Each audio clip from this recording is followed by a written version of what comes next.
हाल ही में राजस्थान के किस जिले के जवाहर कला केंद्र में सरस राजस्य के राष्ट्रीय मेले का आयोजन किया जा रहा है? आंसर जयपुर। जवाहर कला केंद्र जयपुर में सरस राज के राष्ट्रीय मेले का उद्घाटन मुख्यमंत्री भजन लाल शर्मा ने 18 दिसंबर 2025 को किया है, जिसका आयोजन राष्ट्रीय ग्रामीण आजीविका विकास परिषद द्वारा किया जा रहा है। यह मेला महिला एवं स्वयं सहायता समूहों को सशक्त बनाने, स्थानीय उत्पादों और पारंपरिक शिल्पों को बढ़ावा देने के लिए है और यह 4 जनवरी 2026 तक चलेगा, जिसमें देश भर की महिलाएं उद्यमी भाग ले रही है। राजस्थान ग्रामीण आजीविका विकास परिषद द्वारा आयोजित इस मेले में ग्रामीण महिलाओं द्वारा बनाए गए हैंडलूम, हैंडीक्राफ्ट और खाद्य उत्पादों की एक विविधता देखने को मिल रही है। यहाँ देश के विभिन्न राज्यों के 250 से अधिक GI टैग उत्पाद एक ही स्तर पर प्रदर्शित किए जा रहे हैं। राजस्थान में महिलाओं के लिए कई विशेष योजनाएं हैं, जिनमें मुख्यमंत्री नारी शक्ति उद्यम प्रोत्साहन योजना, महिलाओं को रोजगार के लिए ऋण, मुख्यमंत्री एकल नारी सम्मान पेंशन योजना, विधवा परित्यक्ता महिलाओं के लिए पेंशन, राजस्थान महिला निधि, स्वयं सहायता समूह के लिए आसान ऋण, मुख्यमंत्री कन्यादान योजना, गरीब परिवार की बेटियों की विवाह हेतु आर्थिक सहायता और मुख्यमंत्री work from home job work योजना घर से काम करने वाली महिलाओं के लिए प्रमुख है, जो उन्हें आर्थिक और सामाजिक रूप से सशक्त बनाने पर केंद्रित है। राजस्थान का पहला plug and play flatted factory complex Rajasthan के किस जिले के सीतापुरा औद्योगिक क्षेत्र में रिको द्वारा स्थापित किया गया है? आंसर जयपुर। राजस्थान का पहला plug and play flatted factory complex Jaipur के सीतापुरा औद्योगिक क्षेत्र में स्थापित रिको द्वारा किया गया है, जो उद्यमियों को तुरंत अपना कारोबार शुरू करने के लिए तैयार और सुसज्जित मॉडल प्रदान करता है।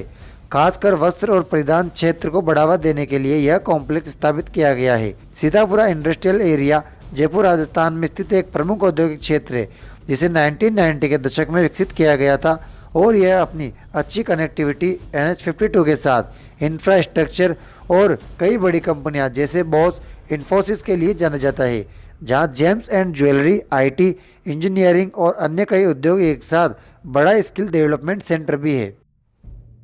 हाल ही में किस राज्य में विद्यालय बच्चों के लिए मुख्यमंत्री बालक फीस पुनर्भरण योजना राज्य सरकार की एक पहल है?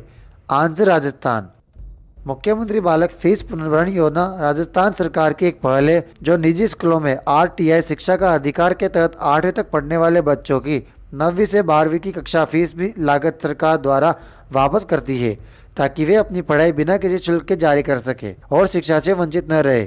खासकर गरीब और कमजोर वर्ग के छात्रों के लिए वीरबाला कालीबाई राजस्थान की एक आदिवासी बालिका थी, जिन्होंने 1947 में अपने गुरु नानाभाई खाट को बचाने के लिए ब्रिटिश सैनिकों की गोलियां का सामना किया और शिक्षा के लिए अपने प्राण न्यौछावर कर दिए थे, जिसके कारण उन्हें साक्षरता की देवी और आधुनिक एकलव्य भी कहा जाता है और वे साहस और स्वाभिमान का प्रतीक बन गई। रास्तापाल घटना 19 जून 1947 को राजस्थान के डूंगरपुर जिले के रास्तापाल गाँव में हुई थी, जो शिक्षा के अधिकार के लिए एक बड़ा संघर्ष था।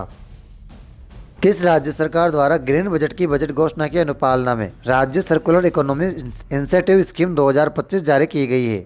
आंसर राजस्थान।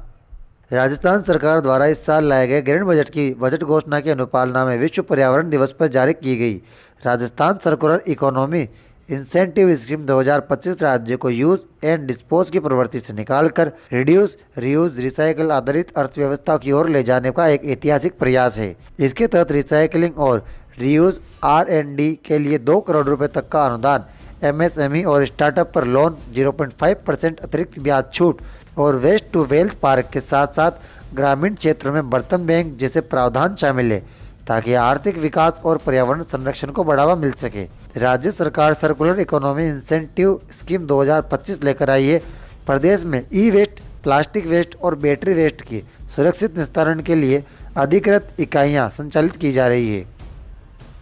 राज्य की कौन सी पर्वतमाला थार रेगिस्तान को पूर्व की ओर फैलने से रोककर मरुस्थलीकरण से बचाती है? यह एक प्राकृतिक अवरोध के रूप में भी काम करती है और मानसून को नियंत्रित करने तथा जल पुनर्भरण में भी महत्वपूर्ण भूमिका निभाती है। आंसर अरावली पर्वतमाला।